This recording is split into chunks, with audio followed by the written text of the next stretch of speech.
Ta'alum kita, kajian kita dengan membaca basmalah. Bismillahirrahmanirrahim. Assalamualaikum warahmatullahi wabarakatuh. Innal hamdalillah nahmaduhu wa nasta'inuhu wa nastaghfiruh wa na'udzu billahi min shururi anfusina min sayyiati a'malina may yahdihillahu fala mudilla lahu wa may yudlilhu fala hadiyalah. Walhamdulillahilladzi khalaqal mauta wal hayata liyabluwakum ayyukum ahsanu amala. Yaqulullahu tabaraka wa ta'ala fil Qur'anil Karim, a'udzu billahi minasyaitonir rajim.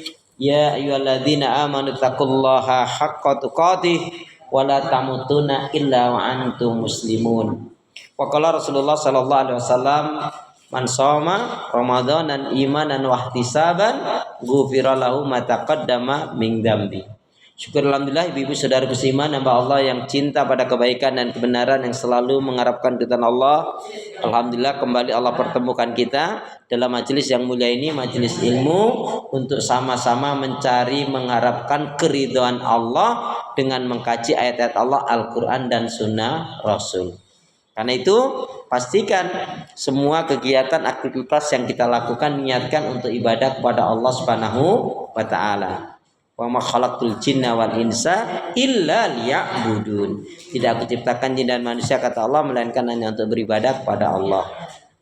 Kemudian ibu jangan pernah lupa dan melupakan diri untuk senantiasa berdoa, meminta kekuatan, rahmat, pertolongan kepada Allah. Karena juga pada hakikatnya tanpa kekuatan, rahmat, pertolongan dari Allah kita nggak bisa berbuat apa-apa. Masya Allah, la haula wa la quwwata illa billah. Alhamdulillahirrahmanirrahim. Allahumma shalli ala Muhammad, Allahumma shalli ala Muhammad. Karena itu doa pinta kita, semoga hati, iman, ibadah, akhlak, dan ilmu yang Allah berikan kepada kita hendaknya menjadikan kita bisa lebih baik daripada hari-hari sebelumnya. Bisa memberikan kebaikan dan manfaat yang banyak pula untuk diri, keluarga, teman, sahabat, saudara, tetangga, dan orang lain. Dan insya Allah dengan semangat fastabiqul khairat, berlomba-lomba di banyak kebaikan, dan dengan istiqomah yang kita pinta akhir kehidupan kita mati dalam keadaan husnul khatimah. Amin ya rabbal alamin. Kenapa ya? Kenapa? Ya, karena seorang muslim muslimah yang baik hatinya, baik imannya, baik ibadahnya, baik akhlaknya, dan juga baik ilmunya, insya Allah jiwanya tenang dan tentram walaupun tabungannya banyak. Amin. Jadi kalau mau tabungannya banyak, baikin hati, iman, ibadah, akhlak, dan ilmu. Allahumma shalli ala Muhammad. Baik ibu, sehat semua? Ibadahnya lancar? Tambah sabar? Makin bersyukur, lembut hatinya, harmonis rumah tangganya. Saya doakan putra putri anak cucu panjenengan makin baik, solih solihah. Amin. Ibu, jadi saya ingin ulas karena beberapa hari lagi kita akan masuki bulan Ramadan, dan insya Allah hari Sabtu itu kita sudah berpuasa. Ya, jadi diperkirakan Jumat malam Sabtu itu kita sudah bersahur. Ya, jadi kemarin sudah saya sampaikan bahwa sesungguhnya sebelum Ramadan itu, satu, tinggalkan kemaksiatan dan dosa. Yang kedua, tazkiyatun nufus. Tazkiyatun nufus membersihkan penyakit-penyakit hati. Saya ingin ulang kembali Bu ya. Jadi sebenarnya setidak-tidaknya ada 11 penyakit hati yang hendaknya kita bersihkan sebelum Ramadan ini. Qad aflaha man zakkaha wa qad khaba man dassaha. Sungguh beruntunglah orang yang mensucikan jiwanya, rugilah orang yang mengotorinya. Saya akan ulangi gak cepat karena kemarin sudah disampaikan ya. Yang terpakai hari ini, yaitu yang dipakai hari ini tinggal cocokkan saja. Satu, penyakit hati yang harus kita bersihkan dari kalbu kita adalah al-kusulu fil ibadah. Malas dalam ibadah. Biar gak malas gimana? Semangat. Biar semangat gimana caranya? Jangan malas. Nah, di antara tengah-tengah itu apa? Biar nggak malas, semangat. Biar semangat, jangan malas. Nah, di antara itu apa? Di antara kita jangan malas, kita harus semangat. Jangan malas itu di antara tengah-tengah itu apa? Harus rajin. Kalau nggak mau malas. Iya, Harus istiqomah. Bu. Ya, ini penyakit hati malas ini kalau kena saja itu nanti rembetannya banyak. Diawali orang itu rusak itu dari sini, malas ibadah, malas berbuat kebaikan, malas baca Quran, malas zikir. Ya, tazkiyatun nufus, membersihkan penyakit hati atau membersihkan jiwa. Satu, malas ibadah. Biar nggak malas, semangat. Biar semangat, jangan malas. Nah, di antara malas dan semangat ibadah itu tengah-tengahnya ada apa? Rajin. Ada satu hal, seolah-olah hari ini adalah hari terakhir kita. Ya kan? Kalau hari ini kita hari terakhir kita, apakah ibu mau nyantai-nyantai? Pasti kita akan memaksimalkan. Ya, makanya Bu, mulai hari ini, kalau kemarin belum, doanya begini: ya Allah, berilah aku kesehatan, kebaikan, keberkahan, rezeki, dan pertemukanlah aku dengan Ramadan. Kenapa? Karena aku ingin melakukan saum Ramadan dan ibadah-ibadah yang lainnya. Ibu, andaikan Allah mematikan kita sebelum Ramadan ini, maka insya Allah sudah tercatat husnul khotimah. Amin. Bu, halo, jangan pernah tertipu dengan yang namanya umur, karena mati tidak harus tua dulu. Jangan tertipu dengan yang namanya kesehatan, karena mati nggak harus sakit. Ini Bu, hari Jumat kemarin itu ada rombongan murid datang. Saya tanya, ibu ini mana? Loh, Ustaz belum dengar lagi pernah berita duka. Loh, siapa yang meninggal? Ini ternyata mantunya. Jadi kurang lebih ceritanya gini. Jadi mantunya itu, ya, ibu itu sebelum siang itu masih ketemu. Ya, rumahnya yang agak jauh lah, Bekasi sama Galaksi itu. Pulang, ya udah sehat-sehat aja. Ya, maghrib ibu itu udah pulang, sebelum maghrib udah pulang. Jadi maghrib dia sholat masih sehat, sholat di masjid, ya makan ya sama istrinya, baru punya anak satu, anaknya umur 4 tahun atau 5 tahun lah gitu. Yang anaknya ini, anaknya ibu itu yang perempuan. Terus sholat isya. Nah, dia itu biasanya berangkat kerja memang masuk malam, biasanya masuk jam 10. Ya, berangkat dari rumah ya biasanya jam 9, setengah 10 lah gitu. Kerjaannya nggak jauh dari rumahnya itu. Dia bilang ke istrinya, Mi, aku tak istirahat dulu ya, nanti bangunin ya jam 9 atau 9 lebih lah, karena dia biasanya berangkat jam 10 gitu loh, atau kurang dari jam 10, nggak jauh dari rumahnya tempat kerjanya.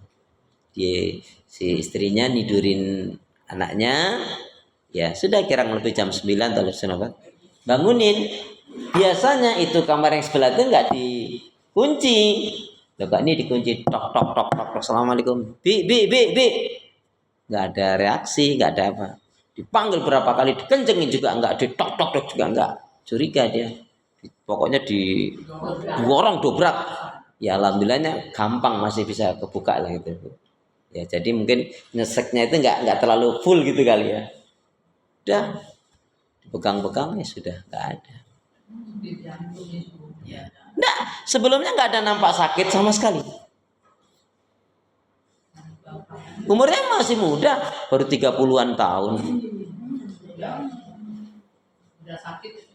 Enggak. Tapi selama ini riwayatnya enggak pernah dia ke rumah sakit, enggak pernah ya. Paling sakit-sakit masuk angin itulah biasa lah gitu, orang kerja kan gitu. Tapi enggak pernah yang namanya ke rumah sakit, yang periksa-periksa itu enggak pernah. Ya paling kalau di rumah ya paling minum jamu atau sekedar keroan lah gitu aja. Saya memikirkan, ya Allah, begitulah kematian. Maka bahasa saya tadi apa? Jangan tertipu dengan yang namanya umur. Karena kematian tidak harus tua. Jangan tertipu dengan yang namanya sakit, sehat. Kita sehat, tiba-tiba meninggal. Ada kok Bu, yang sudah sakit parah, yang besuk, yang kunjung banyak, ya mati sudah banyak. Dianya belum mati juga. Saya udah 10 tahun ada di rumah. Masih hidup. Kemarin ini belum lama kakaknya yang meninggal. Kakaknya malah. Nah itu. Padahal nggak sakit. Ya itulah. Dia udah 10 tahun. Makanya Bu, kata Imam Syafi'i, jadikanlah dunia itu di hatimu. Jadikanlah akhirat itu di hatimu. Halo? Jadikanlah akhirat itu di hatimu. Jadikanlah dunia di tanganmu dan jadikanlah kematian itu di pelupuk mata.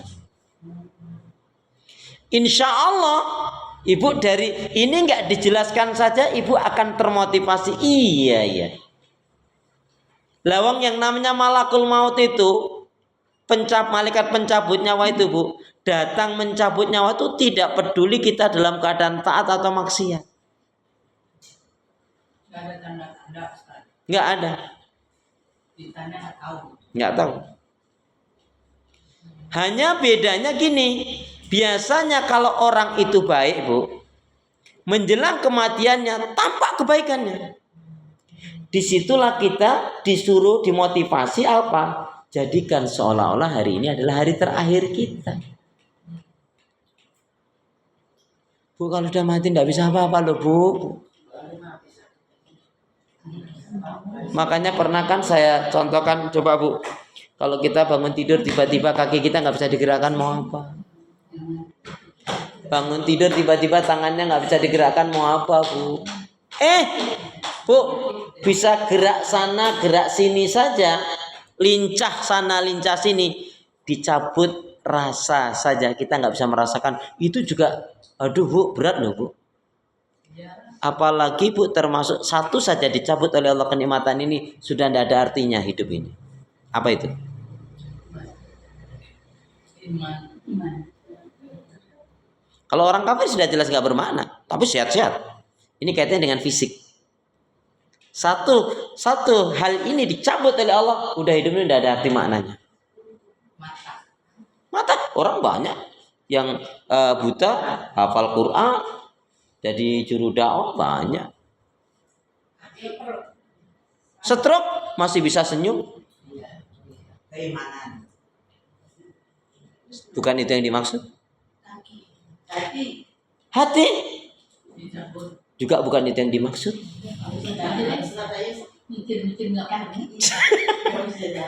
Jadi apa bu? Yaitu dicabut ingatan. Bukan pikun, ingatan. Coba kalau seseorang gua sehat fisiknya, tapi ingatannya dicabut. Iya. Apa maknanya hidup ini? Bukan dicabut ingatan. Kalau lupa kan kadang ingat kadangnya. Bukan gila. Orang pikun nggak gila. Cuman kan orang pikun tuh sebagian masih ada ingatnya. Lah kalau ini udah nggak ingat. Coba nggak ingat anak, nggak ingat suami, nggak ingat istri, nggak ingat ya teman sahabat. Bukan gila. Saya gambarkan kalau yang namanya rahmat Allah ini kan termasuk nikmat yang besar. Begitu kenikmatan ingatan ini dicabut oleh Allah, coba nggak ada maknanya toh. Itulah. Bukan pikun. Kalau Alzheimer aja apa? Izu aja kadang iya kadang enggak kan? Apa amnomnia apa tuh? Insomnia itu kan kadang ingat kadang enggak kan? Kadang ada yang ingat. Tapi ini kalau sudah total apa yang bisa? Alzheimer. Makanya apa bu? Itulah kita disuruh perbanyak apa? Doa, zikir, istighfar, baca Quran, sholawat Nabi dan mendoakan orang lain. 6 hal ini. Kalau mukminah bukan tidak boleh. Artinya ketika kita mendoakan ya mungkin sekeliling kita, tetangga kita, teman sahabat saudara kita, doa-doa yang baik itu akan diaminkan oleh malaikat. Kemudian malaikat akan berdoa kepada Allah. Bu, halo, saya ulangi. Jadi diantaranya untuk membentengi diri dari kepikunan, na'udzubillah min dzalik, salah satunya 6 amalan tadi. Apa 6 amalan tadi? Jangan tanya amalan yang mana, amalan yang mana.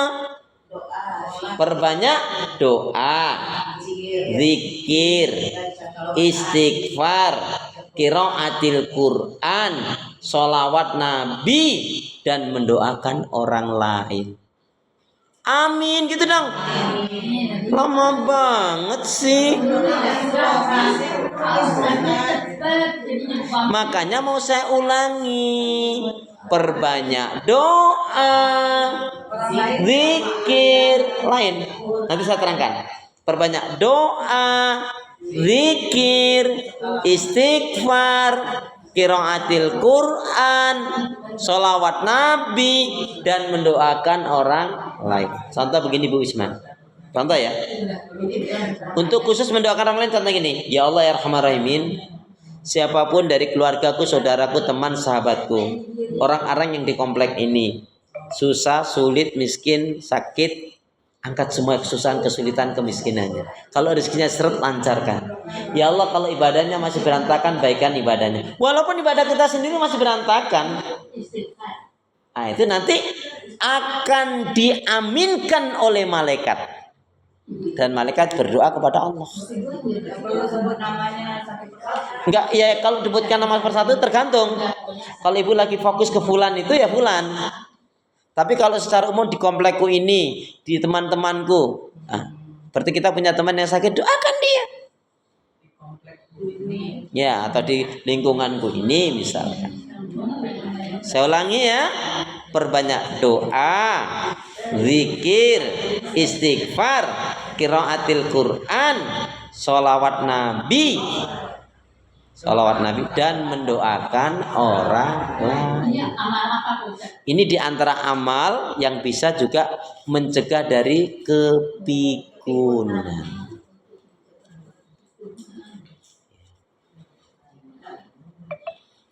Bu, kalau orang tuh sering mendoakan orang lain tuh Masya Allah. Ibu mohon maaf ya, saya beri rumus sholawat Nabi yang benar itu gimana? Sholawat Nabi yang benar yang bagaimana? Itu kan lafadznya. Iya, kita tahunya itu. Makanya kalau taunya itu hanya itu saja berarti nggak berkembang ilmunya.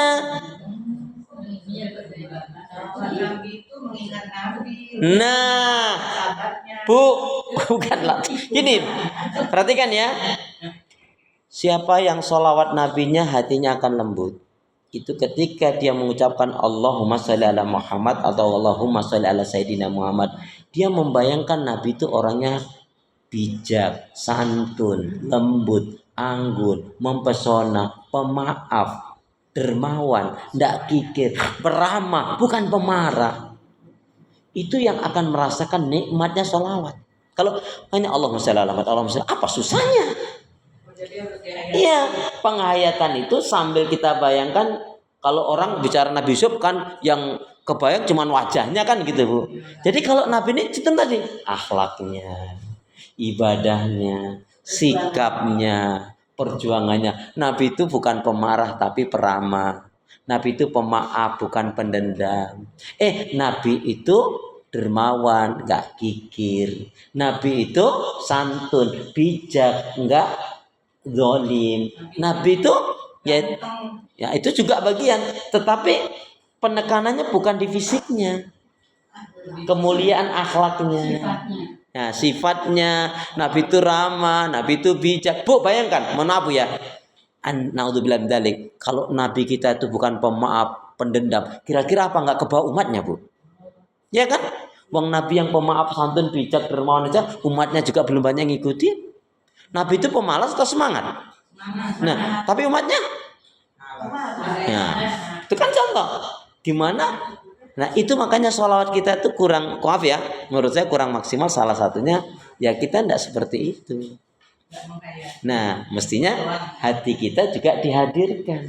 Itulah yang insya Allah akan membuat kolbu kita, akan membuat lembut hati kita, akan merubah perangai-perangai kita yang kurang baik, Ibu.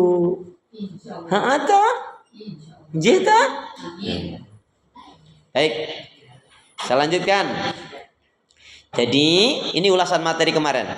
Jadi penyakit hati, tazkiyatun nufus itu artinya membersihkan hati, membersihkan kolbu, membersihkan jiwa. Yang harus kita bersihkan, yang pertama adalah al-kusulu fil ibadah, malas dalam ibadah. Biar nggak malas semangat, biar semangat jangan malas. Akhirnya apa? Jadikanlah seolah-olah ini hari terakhir kita. Yang kedua apa kemarin? Jangan sampai kita punya sifat hasad, iri, dengki, dendam. Bu, nggak ada manfaatnya. Hasad, iri, dengki, dendam, benci yang berlebihan kepada seseorang itu hanya ngerusak hati, buang energi, mendatangkan penyakit, mempercepat mati. Bu, mohon maaf ya, kalau orang, iya cuma takdir, tapi itu dari penyakit itu bisa menjadi asbab, penyebab. Bu, tinggalkan yang namanya hasad, iri, dengki, dendam. Bengkulu, Semarang. Apa sih Bu untungnya orang yang jahat sama kita terus kita juga membalas jahat benci? Untungnya apa? Andaikan dia masuk neraka, apa untungnya di kita? Nggak ada kan? Kalau kita memaafkan, makanya kan saya bilang, mungkin ada teman ibu yang ingetin, udahlah Jeng, udahlah Bu, ikhlasin saja, gitu kan? Udahlah Mbak Yu, Bude, Bule, Tante, Makwo, ikhlasin saja, gitu kan? Ikhlasin saja meliputi 3 hal. Memaafkannya, melupakan keburukan kezalimannya, mendoakan yang baik-baik. Maknanya Bu, udahlah Bu, ikhlasin aja, gitu kan? Itu maksudnya memaafkannya, melupakan keburukan kezaliman dosanya, dan mendoakan yang baik.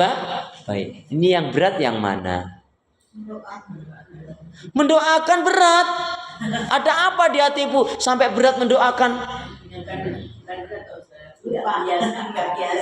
Nah kalau nggak biasa dibiasakan. Bu, mohon maaf nih, saya kasih tahu. Nabi itu paling nggak suka kalau ada umatnya diajak melakukan kebaikan, diberi kebaikan, dia mengatakan, ya kalau bahasa kita, aku tak biasa, nggak boleh. Tapi katakan, insya Allah saya akan mencoba. Atau doakan saya agar saya bisa melakukan itu. Itu pertanda mau baik. Masa diajak melakukan, ayo dong Bu, mulai Bu kebaikan ini, ayo kita mulai. Malah jawabnya, aku tak biasa. Nggak boleh.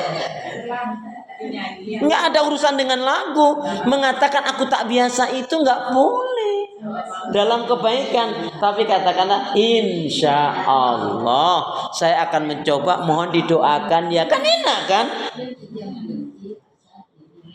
Kok malah aku tak biasa? Nggak boleh. Ya Bu Putri ya, katakan insya Allah saya akan mencoba. Tolong doakan saya, kan begitu. Mau diajak kebaikan kok malah, Masya Allah. Rupanya Bu Wisma ada rekaman itu juga ya.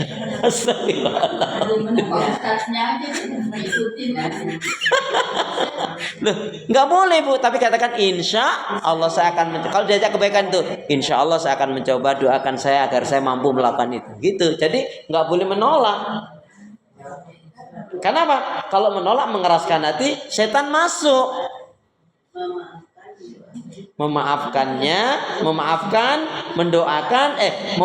melupakan dan mendoakan. Melupakan keburukannya, dosanya tadi loh. Dan mendoakan yang baik-baik. Mana yang sulit? Doakan sulit. Mudah minta maaf atau mudah memaafkan? Betul, minta maaf mudah. Banyak orang yang gengsi minta maaf. Tuh.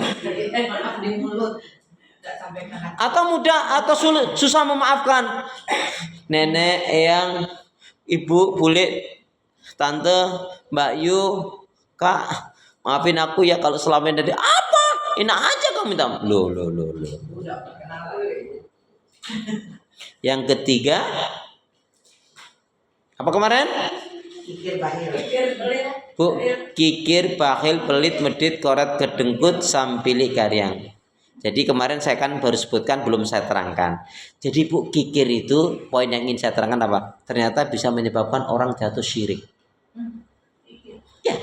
Sampai ke sini. Bisa menjadikan Syirik. Kikir itu bisa menjadikan orang jatuh dalam kesyirikan. Bisa. Gimana caranya? Apa? Bunga mawar buah kedondong, sabar dong. Bukan kikir kali. Kikir. Hanya bibir. Bukan. bisa menjadikan Kikir itu bisa menjadikan orang jatuh dalam kesyirikan. Karena dua faktor. Apa? Satu, dia lebih mencintai harta ketimbang mencintai Allah. Syirik nggak? Ya, sirik ya. Nggak boleh. Harus berbagi ya. Bukan, cinta kepada Allah harus mutlak. Kan tadi, jadikan akhirat di hatimu, jadikan dunia di genggaman tanganmu, jadikan kematian di pelupuk matamu. Itu nasihat Imam Syafi'i. Makanya apa?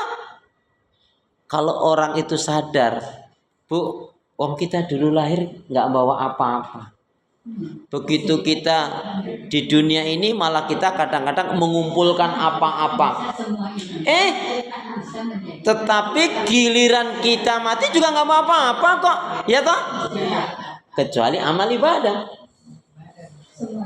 Saya ulangi ya. Saya ulangi Bu. Kikir bisa menyebabkan syirik. Kenapa? Alasannya satu, berarti dia lebih mencintai harta ketimbang mencintai Allah. Nggak boleh kan? Kita harus mencintai Allah di atas segala-galanya. Yang kedua alasannya apa Bu? Dia merampas titipan Allah yang mestinya diberikan kepada fakir miskin, tapi dia kuasai. Dia merampas haknya fakir miskin yang mestinya dia berikan, tapi dia kuasai. Kan itu ada haknya fakir miskin toh? Toh? Coba lihat suratnya At-Taubah ayat 34 dan 35. Langsung dibacakan 35-nya saja. Merampas haknya fakir miskin atau merampas haknya fakir miskin untuk dirinya sendiri. Jadi sedekah itu harus ke fakir miskin, Ustaz. 8 golongan. Enggak boleh sembarangan. Enggak, 8 golongan itu kan ada mu'alaf, ada orang yang punya hutang, telit hutang, ada orang fisabilillah, orang yang berdakwah, ya, orang yang menegakkan agama Allah, ya, termasuk fakir, miskin, yatim dan seterusnya, itu duafa, ya. Artinya itu kan ada hak-haknya mereka gitu loh Bu ya. Silakan coba Ibu bacakan surat At-Taubah surat ke-9 ayat 34 35, tapi 35-nya saja karena di intinya yang 35-nya. Monggo.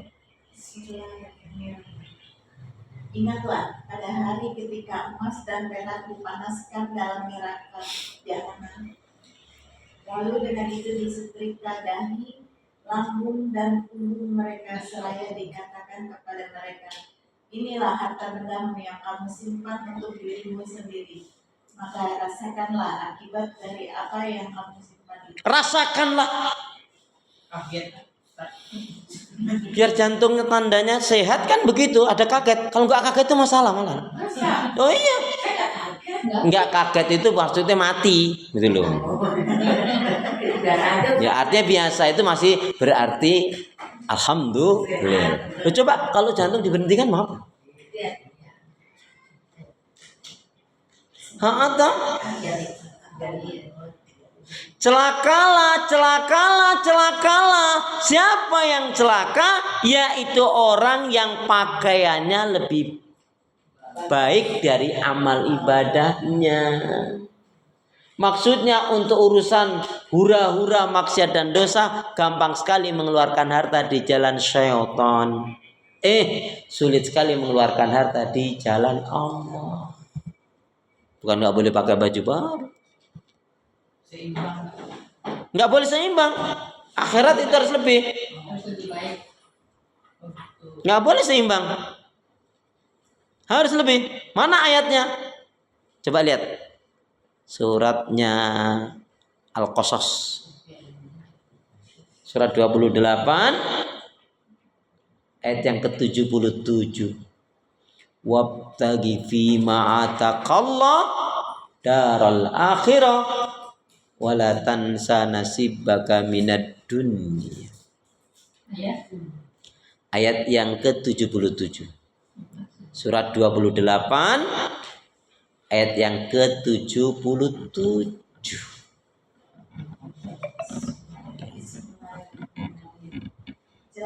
Hah? Hari ayat 77. Belum sama Qur'annya kali ya. Surat 28 Mbak, Al-Qasas. Ye. Carilah, gapailah.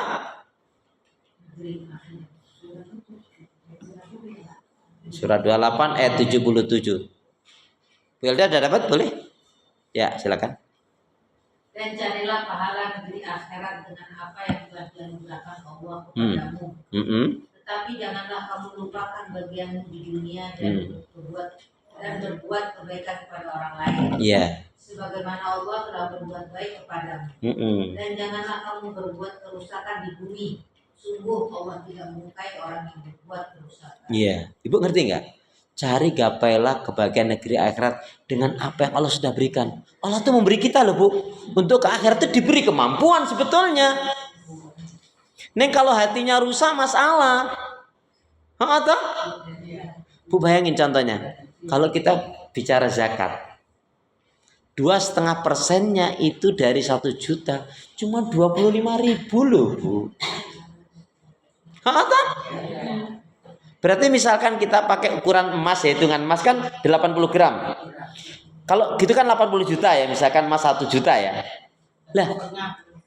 Jadi kalau 80 misalkan 1 juta nih Bu, untuk memudahkan aja. Misalkan harga emas 1 juta. 2,5% 1 juta kan 25.000. Kalikan 80 berapa?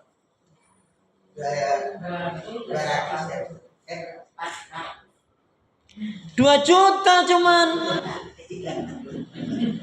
Kan dibagi. Ya kan? Dari 80 kan cuman ngeluarin 2 juta, Bu. Ini 80 gram. Iya, kan terwelu banget toh.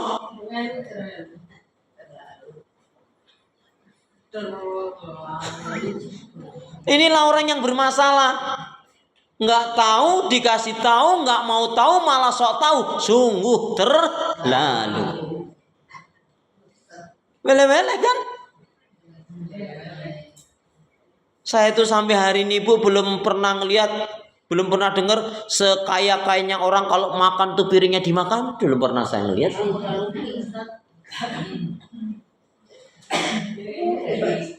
Nah itu lain judul toh yo. Yang ketiga. Ya itu tadi yang ketiga. Sekarang yang keempat. Dusta. Ya Bu kita baca hadis Nabi Bu. Bismillahirrahmanirrahim. Bismillahirrahmanirrahim. Ay kama qala Rasulullah sallallahu alaihi wasallam.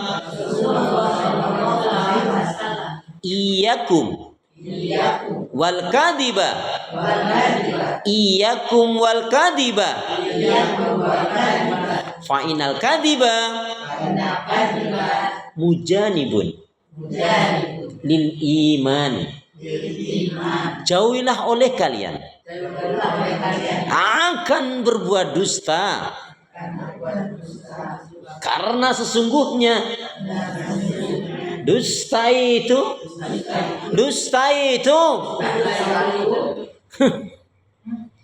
akan menjauhkan dari keimanan.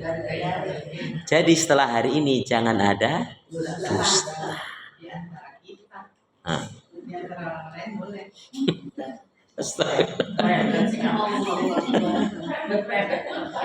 Ibu, biasanya yang suka berdusta itu suami atau istri.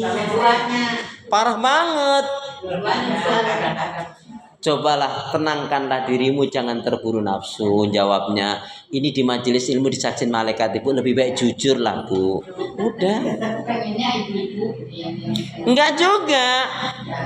Pertanyaannya biasanya yang suka berdusta suami atau istri? istri. Dua-duanya Ustaz, banyak istri. Dua-dua Ustaz, dua-duanya Ustaz. Ya sudahlah, nggak usah dipanjang itu ya. Bangsa nggak Tapi yang paling penting bu, istri. bu. Tapi yang paling penting kata Nabi ini, alaikum bisidqi. Alaikum bisidqi. Hendaknya kalian berlakulah jujur. Kenapa? Karena jujur itu, yaitu ya, karena jujur itu dicintai Allah. Karena jujur itu dicintai Allah, disukai manusia, membawa kebaikan.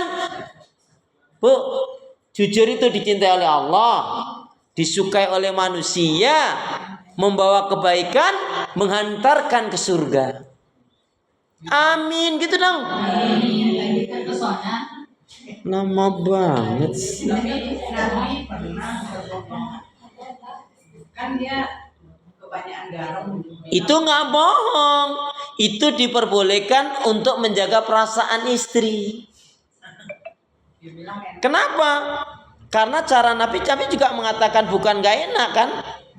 Nabi sendiri bu, kalau ada makanan yang mohon maaf, Nabi nggak pernah mengatakan ini nggak enak, tapi bahasa Nabi aku nggak selera. Asin. Enggak, Nabi nggak mengatakan. Nah, Bu mau tahu? Jadi pada suatu hari Rasulullah, yaitu kan Rasulullah itu punya kebiasaan kalau minum ya itu selalu disisakan untuk Ibunda Aisyah. Dan Ibunda Aisyah, tuh ini Ibu mau tahu. Misalkan Rasulullah minum di sini. Ya.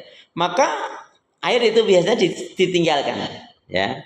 Nah, dan Ibunda Aisyah memperhatikan ini, di mana bibir Rasulullah tadi diletakkan.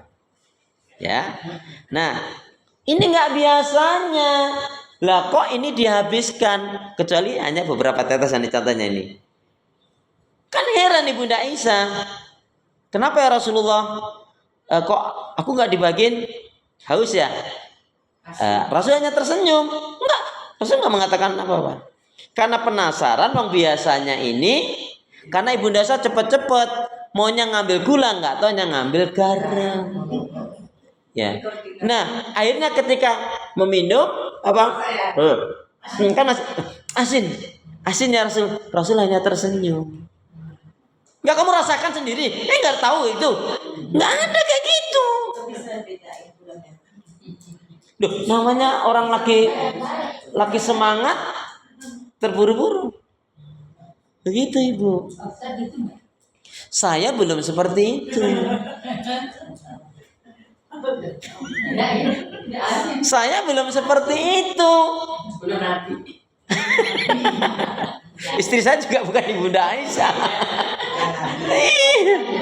Tapi bagus. Kalau ibu bertanya seperti itu, memang betul. Saya memang belum seperti itu. Belum loh Bu bahasanya.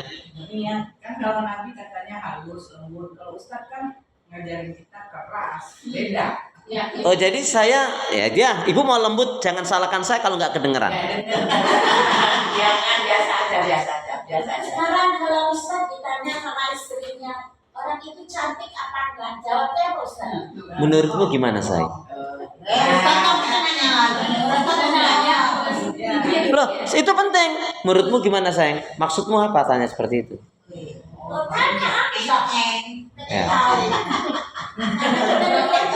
Nah, manfaatnya apa kamu bertanya itu? Jangan dusta. Enggak. Manfaatnya apa? Pengen tahu. Makanya saya tanya gitu, maksudmu apa? Sama punya mana? Ustaz bohong apa tidak? Itu maksudnya itu. Bu, kalau saya mengatakan cantik, emang cantik. Kalau jelek, Tapi jawabnya suka Bu, cantik itu relatif. Enggak cantik itu mutlak. Loh iya. Ya enggak? Loh iya. Loh kok kejam loh? Kan kalau cantik itu jelas relatif kan?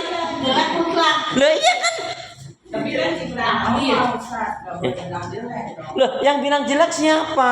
Mutlak. Kan ini secara ilmu. Tapi saya nggak mengatakan dia jelek. Kan Ustaz ya biasa aja. Tapi istri saya nggak akan tanya itu, karena dia tahu dia tanya ini merugikan diri sendiri, makanya dia nggak tanya. Ya, nggak usah berandai-andai.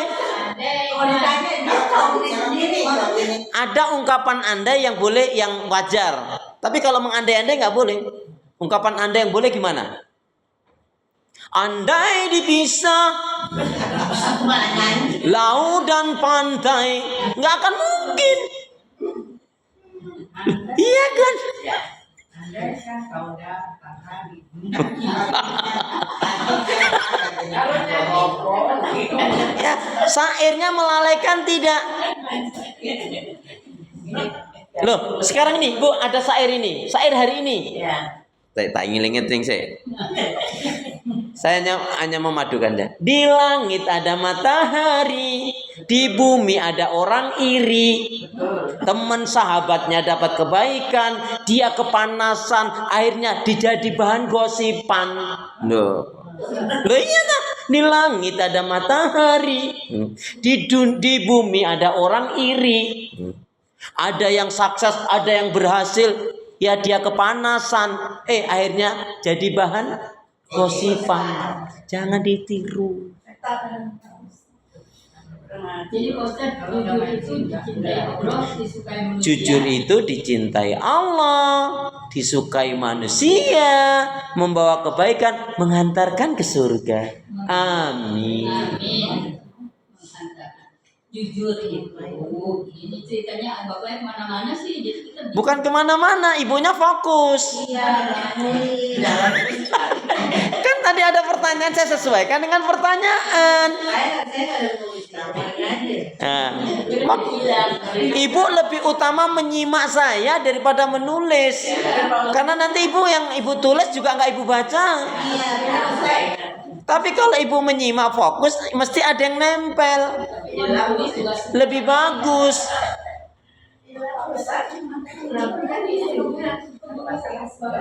Gimana? Ya, kenapa? Ibu ngerti? Ini rahasianya. Kenapa istri Nabi lebih dari satu, bahkan sampai 11 kan? Ya, 11. Ibu ngerti? Dari istri-istri Nabi yang 11 itu mewakili wanita-wanita yang baik di dunia ini. Contohnya Ibunda Zainab. Ibunda Zainab diberi kelebihan Allah, kalau zaman sekarang tuh ahli kuliner. Ya, ahli kuliner itu ya betul masak, ya cakwe, ya macam-macam lah. Ya, atau bakre atau apa itu masalah ahli kuliner. Bu, contoh saja Ibu Suharti. Lah iya, anggap satu saja, dia kan ahli dalam itu saja. Ini Ibunda Zainab itu ahli masak macam-macam. Kalau zaman sekarang kemudian beliau ahli menganyam. Menganyam itu kalau sekarang modiste. Ya, kalau laki-laki tailor gitulah, butik. Tapi bukan butik tempatnya. Beliau yang memang modisnya. Modisnya ya kalau sekarang saya gambarkan modisnya. Ibu ngerti nggak ketika ditanya? Dua Ibunda Zainab, apakah nafkah yang diberikan Rasulullah itu kurang? Sedikit. Kan pertanyaan mau dijawab sekali kan? Apa katanya? Oh enggak. Bahkan lebih.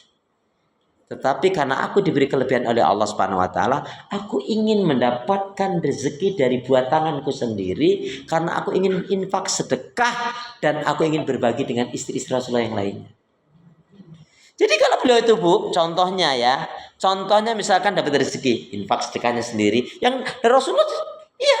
Tetapi beliau kadang-kadang berikan kepada Ibunda Hafsah, Ibunda Juwairiyah, Ibunda Maria Al-Qibtiyah, Ibunda bukan yang tua-tua, ya Ibunda Aisyah juga, bukan masa tuanya. Tapi masalahnya apa? Tidak diberi keterampilan itu. Ada yang ibunda itu ya sabarnya. Contohnya ibunda Aisyah diberi kecerdasan ya. Nah, dalam sisi bidang keilmuan. Kemudian ada sisi pandangan ya, cara bersyukurnya. Maka 11 wanita yang dinikahi oleh Rasulullah itu menggambarkan wanita-wanita di dunia ini terwakili dari sifat wanita yang baik loh tentunya. Sebab kalau yang nggak baik di luar ini, itu rahasianya. Loh, apakah ibu tanya, apakah ibunda Aisyah nggak cemburu? Cemburu. Iya, manusia. Ibunda Hafsah cemburu. Ibu Siti Khadijah udah nggak ada di kelas. Bu, ini. Baru dia menikah. Bu, gini loh Bu. Istri yang banyak. Ketik ibunda Aisyah itu sangat cemburu sekali dengan ibunda Khadijah. Kenapa? Karena berulang kali Rasulullah bercerita tentang kebaikan ibunda Khadijah. Kalau sampai digambarkan, Khadijah lagi, Khadijah sudah nggak ada ya Rasul. Orang tua saja. Loh, Ngomongnya orang tua itu. Ibu, gambarannya gini Bu, Ibu ngerti nggak? Ibunda Khadijah itu wafat, ibunda Aisyah belum lahir Bu. Tapi itu mewakili memang jiwa wanita yang pencemburu. Coba apa nggak ngeri sekali ibunda Hafsah. Saking cemburunya, itu ketika Rasulullah di istrinya yang lainnya apa? Bawakan makanan. Coba, bawakan madu. Kan saking cemburunya. Gitu Ibu. Loh, Ibu ngerti nggak? Rasulullah hampir menceraikan ibunda Hafsah. Tapi Allah melarang. Disitulah diajarkan betapa tentang kesabaran. Ya kan terlalu bercemburu yang berlebihan. Seperti ibunda Aisyah pernah kan Ibu tahu kisahnya? Satu yang selingkuh juga. Oh enggak, bukan itu. Suatu hari, nih biar ngerti nih kisahnya ya. Aku cerita dulu ya. Iya. Jadi Al-Kisah suatu malam ibunda Aisyah itu sebetulnya belum tertidur lelap. Rasulullah menganggap sudah tidur. Dan Rasulullah nggak mau mengganggu ibunda Aisyah. Perlahan-lahan Ibu, kalau belum pernah dengar kisah ini, perlahan-lahan Rasulullah keluar buka pintu pelan-pelan. Ibunda Aisyah ternyata belum tidur belum tidurnya. Kemana nih? Ke istri yang mana? Ke istri yang mana? Saking cemburunya, maka Rasulullah diikuti Bu. Mau tahu ke istri yang mana? Enggak taunya Rasulullah ke baki, ke kuburan. Bukan ke baki, ke makam sahabat. Untuk mendoakan. Ini mengajarkan, ini Rasulullah mengajarkan kepada kita kalau ziarah kubur itu satu untuk mengingat kematian dan kedua mendoakan. Rasulullah ternyata ke kuburan, kecewalah ibunda Aisyah, langsung balik namanya lari-lari ngos-ngosan. Nah, pura-pura beliau tidur. Ibunda Aisyah pura-pura tidur. Rasulullah pelan tahu apa dikatakan Rasulullah kalau bahasa kita gini. Dibangunnya assalamualaikum sayang, ya Khumairah. Ya. Oh. Leo enggak lah, artinya saya enggak tahu bagaimana gitu loh Bu. Tapi saya menggambarkan kok diem aja gitu juga enggak gitu. Terus ada apa Rasul? Apa Bu? Apakah Rasul marah? Rasul sambil pegang hidungnya ibunda Aisyah mengatakan, kamu cemburu ya? Dalam keadaan emosi kan kalau nurutin emosi Bu. Tapi sampai dikatakan oleh ibunda Aisyah, itu ibunda Aisyah yang cerita. Rasulullah marah tuh sambil memegang hidungmu. Kamu cemburu ya? Tapi dikatakan Rasulullah, istighfar kamu maksudnya. Mohon ampun kamu kepada Allah. Karena saat ini kamu sedang dikuasai oleh syaitan. Setan sedang merusak hatimu, pikiran dan perasaanmu. Istighfar ibunda Aisyah. Makanya ibu ya, sudah ada nggak usah terlalu berlebihan mencintai suami, orang bakal meninggal. Makanya apa? Cinta kepada Allah itu mutlak. Bukan nggak boleh. Karena kalau berlebihan nanti suaminya meninggal, ya Allah meraung-raung. Ya Allah, kenapa kau panggil dia dulu ya Allah? Ya Allah. Oleh ini misalkan yang nggak punya iman. Masa ibu sudah ngaji muridnya Ustadz Muhaimin kayak gitu kan nggak mungkin kan? Itu loh gambarannya ya. Itu rahasianya Allah. Makanya apa? Ibu, 1000 ibadah bisa hancur karena satu hal. Apa? Tidak mengimani takdir. Dan banyak wanita masuk neraka dikarenakan kurang mengimani takdir. Di antaranya enak ya jadi laki-laki. Gak kayak kita nih, mana pakai hamil lagi. Itu sudah gak mengimani takdir. Itu bisa menghapus kebaikan-kebaikannya. Kalau musyrik murtad sudah gak usah dibahas. Tapi yang mengimani takdir ini Bu lebih berharga, lebih bernilai. Kalau cuma di mulut itu ucapan nggak sampai kemana. Hanya di lidahmu, tak sampai hatimu. Kenapa pakai begitu? Lebih baik istighfar. Ibu yakin gak Allah Maha Sempurna? Yakin. Ibu yakin gak Allah Maha tahu dengan keadaan hambanya? Sudah terima takdir itu. Nah, kenapa ketika poin itu ibu terus melenggok-lenggok kemana-mana? Kenapa? Dah kita lanjutkan yang ke yang kelima apa tadi? Ya. Lah ya. Belum. Kikir tadi sudah ya. Yang kelima adalah somse al-kibru. Bu, udah deh nggak usah bergaya-gaya, nggak usah sombong, bakal mati aja sombong apa sih Bu? Bu, tapi kalau orang miskin sombong nggak pantas. Kalau orang kaya sombong pantas nggak? Orang miskin nggak pantas sombong. Kalau orang kaya sombong pantas nggak? Pantas banget kata setan. Karena setan paling suka dengan orang kaya yang sombong. Benci banget dengan orang kaya yang dermawan, dengan orang kaya yang ibadah, dengan orang kaya yang pemaaf, dengan orang yang bijak, dengan orang kaya yang baik hati. Kalau sombong itu selendangnya Allah itu maksudnya apa? Haknya Allah saja sombong itu. Yang pantas berlaku sombong itu adalah aku kata Allah. Sombong itu selendangku, maka tidak boleh orang bersombong itu. Karena semua di hadapan Allah semua akan mati, semua ada lemah. Tapi lihat kenapa kaum Aika, kaum Samud, kaum Tuba, kaum Madian mereka dihancurkan dilaknat oleh Allah karena kesombongannya kan diantaranya. Karena jahatnya, karena kedzalimannya, karena kufurnya, karena syiriknya dan tidak mau beriman. Ibu tahu nggak sombongnya orang miskin apa? Iya, sombongnya orang miskin biar tahu. Kalau belum tahu tak kasih tahu. Belum tahu sudah nggak punya sombong.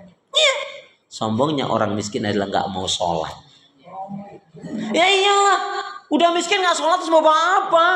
Kalau nggak sholat dia menolak. Ya itu kesombongan kan? Masalahnya tidak ada bagaimana? Masa nggak ada? Masalahnya nggak punya sejadah, Nggak pakai sejadah nggak apa-apa? nggak punya sarung. Ya kasih dong. Kalau tau nggak punya sarung kasih dong. Alas nggak masalah. Nggak harus pakai malah karpet ini dan itu andaikan ya koran nggak pakai pun nggak masalah kok, yang penting bersih. Wong tanah saja andaikan bersih nggak masalah. Bu gini ya, kotor kalau nggak najis kenapa? Memang alasan. Ini nggak sholat waktu dia kerja aja. Ya kalau pas mati. Kalau orang sudah ngerti, kan pertama kali yang akan dinilai oleh Allah dari amalan seorang hamba apa? Salat. Kan sampai udah ungkapannya gitu. Nabi Sulaiman kaya sholat, Nabi Yusuf ganteng sholat, Ibunda Aisyah, Ibunda Khadijah, istri Nabi sholat. Kamu udah nggak cantik, nggak sholat. Udah miskin, nggak sholat. Nauzubillah ya. Sholat memang berapa menit? Nah iya. Yaudahlah 10 boleh deh. Ya. Jadi sombong itu menolak kebenaran. Yuk kita baca hadisnya yuk. Bismillahirrahmanirrahim. Bismillahirrahmanirrahim. Innallaha jamil. Innallaha jamil. Yuhibbul jamal. Yuhibbul jamal. Al-kibru. Al-kibru. Batarul haqq. Batarul haqq. Wa ghamtun nas. Sesungguhnya Allah itu indah, suka pada keindahan. Sombong itu menolak kebenaran dan meremehkan manusia. Makanya sombongnya orang miskin nggak sholat. Kalau sombongnya orang kaya dengan kekayaannya, sombongnya pejabat dengan jabatannya. Sombongnya Mulyono ngatur-ngatur. Ini sudah jelas ngerusak, naudzubillah min dzalik. Nah, itu sombong banget, dia merasa kuat hebat.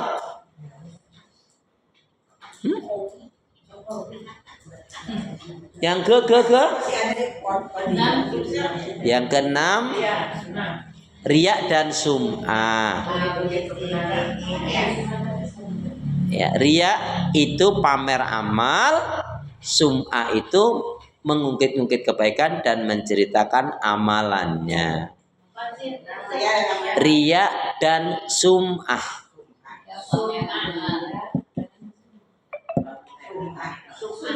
Sum'ah itu ngungkit-ngungkit kebaikan atau mencerita-ceritakan kebaikan.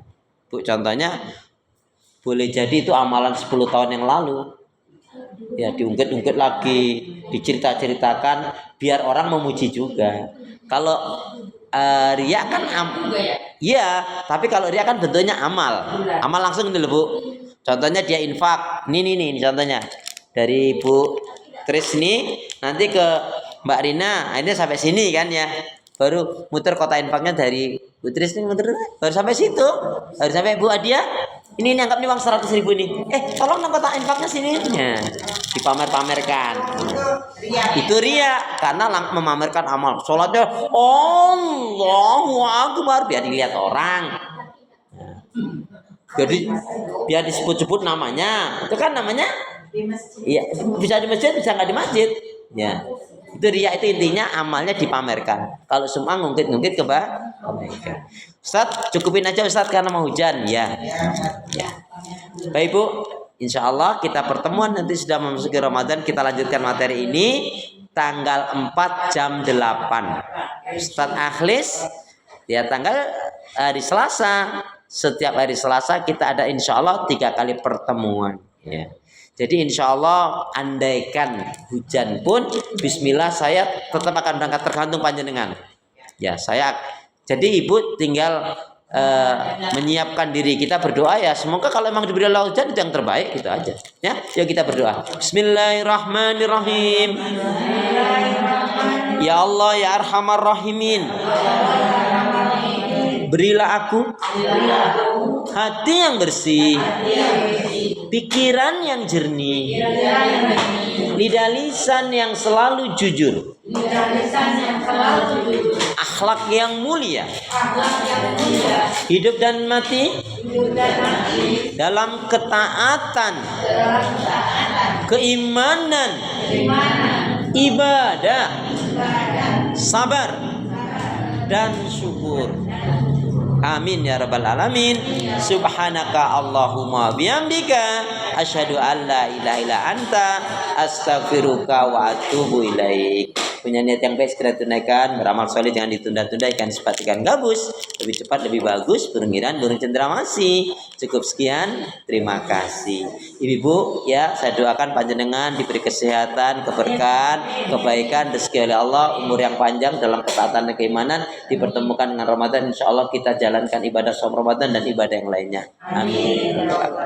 Saya mohon maaf ya,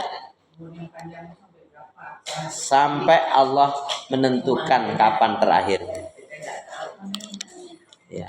Bu, yang jelas saya selama ini jika ada salah khilaf, mungkin ya banyak kesalahan khilafan, mohon dibukakan pintu maaf yang seluas-luasnya. Ibu-ibu nggak usah minta maaf, sudah saya maafkan karena memang yang banyak salah itu saya. Maafin saya ya Bu ya, Masya Allah.